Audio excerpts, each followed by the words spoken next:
कहते हैं कि अगर किसी इंसान को बिना मेहनत किए बगैर ही ढेरों सारी दौलत मिल जाए, फिर वो इंसान उस दौलत की कोई कदर ही नहीं कर पाता है। और इंसान को अगर अचानक से ढेरों सारी दौलत मिल जाती है तो सबसे पहले वो गलत रास्तों का चुनाव करता है। पर आखिरकार एक दिन ऐसा भी समय आता है जब वो अपनी पूरी दुनिया लुटा चुका होता है। आज की भी कहानी में सेम कुछ ऐसी होता है। नमस्कार, आदाब, मैं हसमुद्दीन और आप देख रहे हैं सफ़र क्राइम तक। आज की जो सच्ची घटना मैं आपको सुनाने वाला हूँ, ये घटना है बिहार प्रदेश की। बिहार का एक ज़िला पड़ता है पूर्णिया और इसी पूर्णिया का एक थाना पड़ता है केहाट। केहाट थाने के अंतर्गत एक कॉलोनी आता है जेपी नगर, और इसी जेपी नगर कॉलोनी का रहने वाला जयप्रकाश उरांव। जयप्रकाश के परिवार में उसकी पत्नी के अलावा 2 बच्चे हैं, जिसमें एक बेटी और एक बेटा। बेटी का नाम है सीमा और बेटे का नाम है अनिल। जयप्रकाश अपने इलाके का बहुत बड़ा जमींदार ही नहीं है, बल्कि उसके पास करोड़ों की संपत्ति है। जयप्रकाश के पास जितनी ही ज़्यादा संपत्ति है उतना ही बड़ा दिलदार भी है, क्योंकि जयप्रकाश के घर पे अगर कोई भी जाता है वहाँ से खाली हाथ वापस नहीं आता है। यूँ कह सकते हैं कि जयप्रकाश के घर के कोने कोने में लक्ष्मी वास करती है। जयप्रकाश के जब दोनों बच्चे बड़े हो जाते हैं, समय के अनुसार उनकी शादी भी कर देता है। अनिल की शादी पिंकी से होती है, लेकिन जयप्रकाश जैसे ही अपने बेटे की शादी कर देता है, उसके कुछ ही साल के बाद जयप्रकाश की मौत हो जाती है। हालांकि जयप्रकाश के इलाके के लोग इसे इस हद तक पसंद करते हैं कि जब जयप्रकाश की मौत हो जाती है, उसके बाद से इलाके का नाम जयप्रकाश के ही नाम पर जेपी नगर रख दिया जाता है। पर जयप्रकाश की जब मौत हो जाती है, उसकी सारी संपत्ति विरासत में उसके बेटे अनिल को मिल जाती है। इधर अनिल को जब बिना मेहनत किए बगैर ही करोड़ों की संपत्ति मिल जाती है, उसके बाद से अपनी ज़मीनें बेचकर अपने दोस्तों के साथ गुलछर्रे उड़ाने लगता है। हालांकि जब समय गुजरना शुरू होता है, अनिल के 2 बच्चे भी हो जाते हैं। लेकिन अनिल जब अपनी ज़मीनें बेचकर अपने दोस्तों के साथ में मौज मस्ती करना शुरू करता है, तो अनिल के ही रिश्ते में लगने वाला उसका मामा राधा जब देखता है, उसे बर्दाश्त नहीं होता है। राधा जो राजनीति का एक बहुत बड़ा खिलाड़ी है। राधा एक दिन अपने भांजे अनिल से मुलाकात करता है और उसे सुझाव देते हुए कहता है कि अगर वाकई में तुम्हें अपने इलाके में नाम कमाना है तो तुम राजनीतिक क्षेत्र में उतर जाओ, क्योंकि तुम्हारे पास करोड़ों की संपत्ति भी है। राधा जब अपने भांजे को इस तरह की सुझाव देता है, अनिल को भी ये सुझाव पसंद आ जाता है। उसके बाद से राधा ही अनिल को ले जाकर के एलजेपी यानी लोक जनशक्ति पार्टी के अध्यक्ष रामविलास पासवान से मुलाकात करवाता है, और रामविलास पासवान भी अनिल को अपना आशीर्वाद देते हुए उसे आदिवासी प्रकोष्ठ युवा प्रदेश के अध्यक्ष बना देते हैं। अनिल जब राजनीतिक क्षेत्र में उतर जाता है और नेता बनकर के जब अपने एरिया में घूमता है, लोग जब उसे सलामी ठोकते हैं, ये देखकर अनिल भी गदगद हो जाता है। हालांकि अनिल अपने इलाके में अच्छा खासा काम भी कराता है, जिसकी वजह से अब लोग अनिल को भी पसंद करने लगते हैं। बात कर रहा हूँ मैं 29 अप्रैल 2021 के सुबह के करीब 10:30 बजे के आसपास।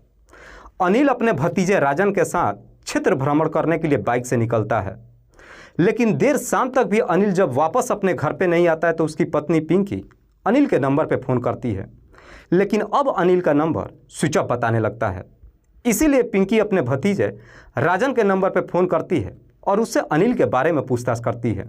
राजन कहता है कि चाचा मुझे लेकर प्रियंका मैडम के घर पे गए थे, घर के बाहर ही मुझे छोड़ दिए और बोले कि तुम घर चले जाओ, प्रियंका मैडम के साथ में मेरा मीटिंग है, काम निपटाने के बाद शाम तक मैं घर वापस आ जाऊंगा।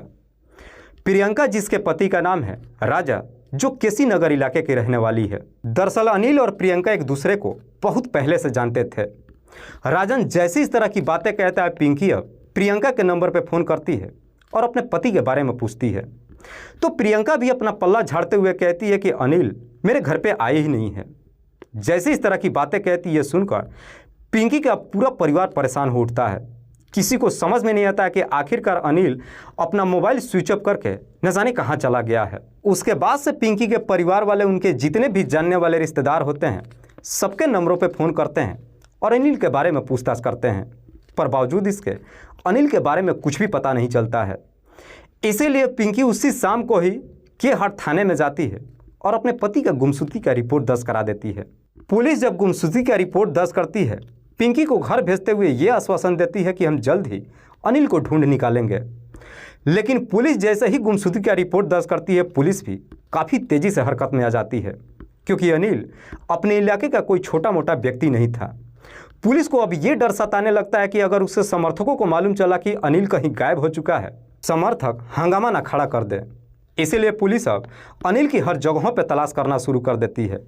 इधर अनिल का पूरा परिवार का रो रो करके बुरा हाल हो जाता है। पूरी रात गुजर जाती है, पर अगले दिन सुबह तक भी अनिल घर पे वापस नहीं आता है।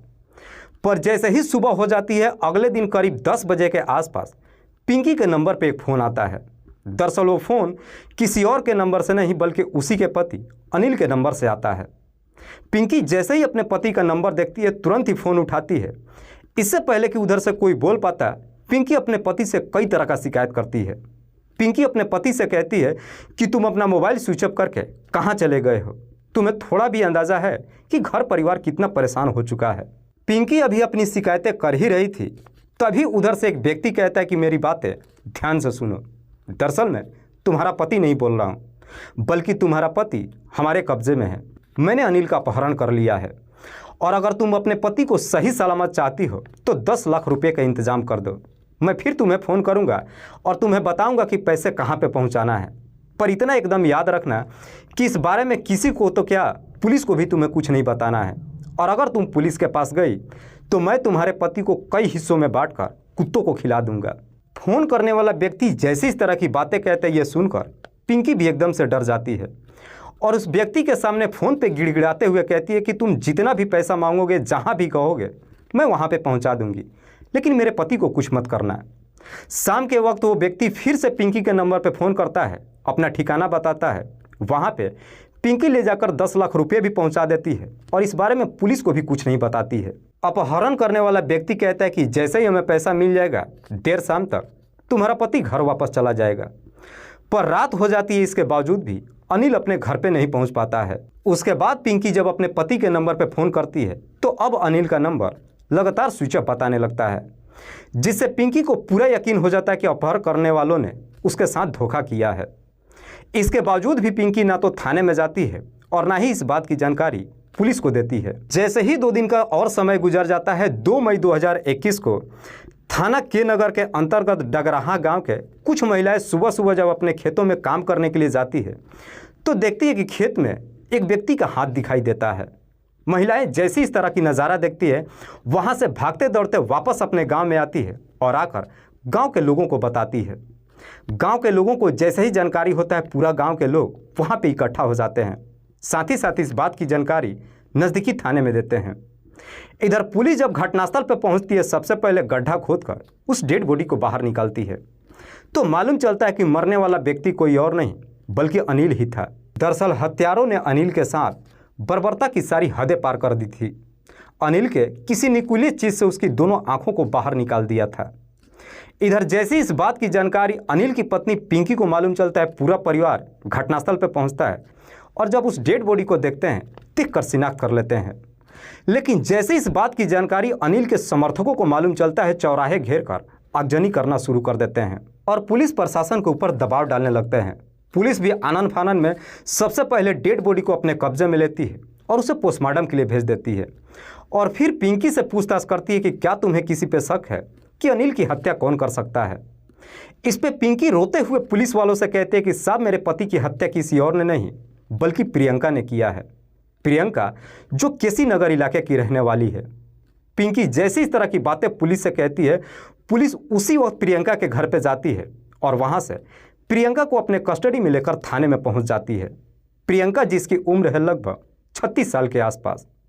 पुलिस जब प्रियंका से अनिल की हत्या के बारे में पूछताछ करती है, प्रियंका भी इधर उधर की बात करने लगती है। लेकिन पुलिस जैसे ही अपना शक्ति दिखाना शुरू करती है, आखिरकार मजबूर होकर प्रियंका अपनी सच्चाई कबूल कर लेती है। लेकिन प्रियंका जब इस हत्या की पूरी कहानी बताती है, असली जब अनिल के समर्थकों को मालूम चलता है तो समर्थक पुलिस प्रशासन के ऊपर दबाव डालने लगते हैं। प्रियंका के पति का नाम है राजा, जो उसका दूसरा पति है। प्रियंका इससे पहले एक और भी शादी कर चुकी है, लेकिन प्रियंका का पहला पति उसे तलाक दे चुका है। तलाक के वक्त प्रियंका का कोई बच्चा भी नहीं होता है। प्रियंका का पति राजा, जो एक प्रोफेसर की गाड़ी चलाता है, ड्राइवरी की नौकरी करता है, थोड़े बहुत पैसे कमाता है, लेकिन प्रियंका के पास करोड़ों की संपत्ति होती है। किसी को समझ में नहीं आता कि आखिरकार प्रियंका के पास आलीशान बंगला और इतना सारा पैसा कहाँ से है।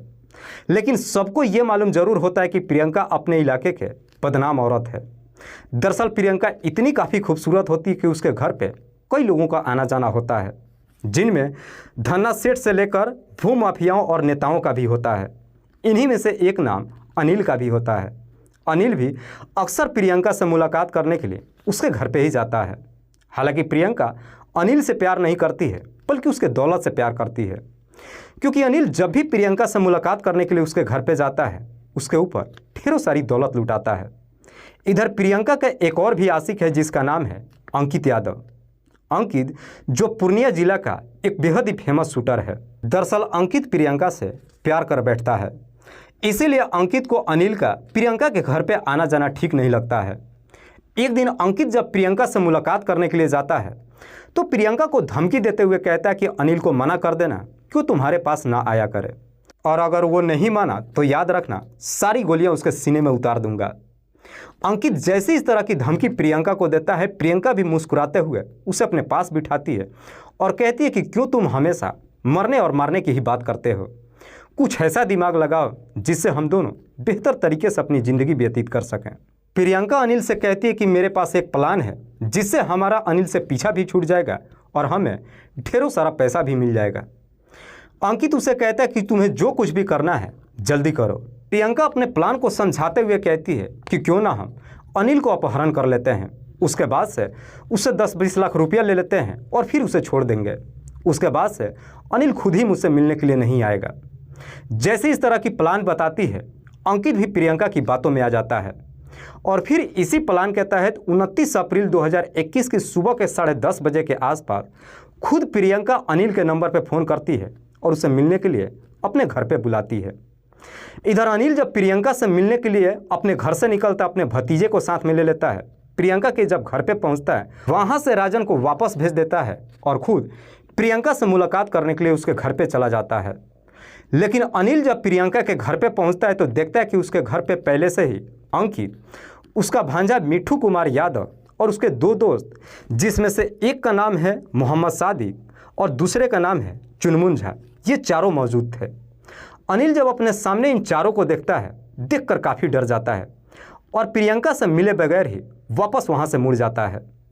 लेकिन अनिल जैसे ही वहाँ से वापस मुड़ता है, ये चारों जाकर अनिल को धर दबोचते हैं। अनिल उनसे छुड़ाने के लिए लड़ झगड़ बैठता है, लेकिन जैसे ही लड़ना झगड़ना शुरू करता है, ये चारों मिलकर अनिल की बुरी तरीके से पिटाई करते हैं। उसके बाद से एक रस्सी से अनिल का हाथ पैर बांध देते हैं और ले जा करके उसे एक कमरे में बंद कर देते हैं और साथ ही साथ उसका मोबाइल छीन लेते हैं ताकि अनिल किसी से संपर्क न कर पाए। उसके बाद से अनिल का मोबाइल स्विच ऑफ कर देते हैं। जैसे ही शाम हो जाता है, अनिल का मोबाइल फिर से ऑन करते हैं और उसी के मोबाइल से उसकी पत्नी पिंकी के नंबर पर फ़ोन करते हैं और 10 लाख रुपयों का डिमांड करते हैं। दरअसल ये चारों मिल करके अनिल के मोबाइल से सिर्फ इसलिए फ़ोन करते हैं ताकि पुलिस इन तक ना पहुंच पाए। इधर पिंकी उनके बताए हुए अड्डे पे 10 लाख रुपये तो पहुंचा देती है, लेकिन जैसे ही 10 लाख रुपया मिल जाता है, अब इन चारों को डर सताने लगता है कि अगर हमने अनिल को छोड़ दिया फिर अनिल हम में से किसी को नहीं छोड़ेगा। इसीलिए यह सब मिल करके अब अपनी जान बचाने के लिए अनिल की गला दबाकर हत्या कर देते हैं। अनिल की जब मौत हो जाती है, उसके बाद से ये सब के सब मिल करके अनिल की डेड बॉडी को लेकर के इसी के नगर थाने के अंतर्गत डगराहा गांव के एक खेत में जाते हैं। वहां पे गड्ढा खोलने के बाद उसी में अनिल की डेड बॉडी डालकर ऊपर से मिट्टी भर देते हैं। लेकिन जल्दबाजी में अनिल का हाथ एक बाहर ही रह जाता है, जिससे इस केस का खुलासा हो जाता है। वाकई में प्रियंका जब ये पूरी कहानी पुलिस को बताती है, पुलिस प्रियंका के ही तहरीर पर उसके प्रेमी अंकित, उसका भांजा मिठू और उसके दोनों दोस्त सादिक और चुनमुन को भी अपने कस्टडी में लेकर आती है। फिलहाल पुलिस ने इन 5 आरोपियों को अपने कस्टडी में लेकर इन पे गंभीर धारा में मुकदमा दर्ज करके जेल भेज दिया है। दोस्तों, इस पूरी घटना के बारे में आप क्या सोचते हैं? आप अपनी राय हमें कमेंट बॉक्स में ज़रूर दीजिएगा। जाते जाते मैं आपको बता दूं कि कुछ मेरे व्यूअर्स हैं जो रोज़ाना मेरे इस वीडियो को देखते ही नहीं हैं, बल्कि अपना कीमती समय निकाल कर मुझे अपना प्यार भी देते हैं। जिनमें से एक का नाम है सुशील यादव। सुशील यादव जो एटा उत्तर प्रदेश के रहने वाले हैं। दूसरे मेरे व्यूअर हैं महेश रस्तोगी। महेश रस्तोगी जो जिला छपरा बिहार प्रदेश के रहने वाले हैं। तीसरे मेरे व्यूअर हैं अरशद अशरफ जो दुबई से मेरे वीडियो को देखते हैं। लास्ट मेरे व्यूअर हैं परमजीत पम्मा, जो जालंधर पंजाब प्रदेश के रहने वाले हैं। मैं अब तमाम व्यूअर्स को तहे दिल से शुक्रिया अदा करता हूं। कल फिर मिलते हैं एक और नई सच्ची घटना के साथ। तब तक के लिए जय हिंद, जय भारत।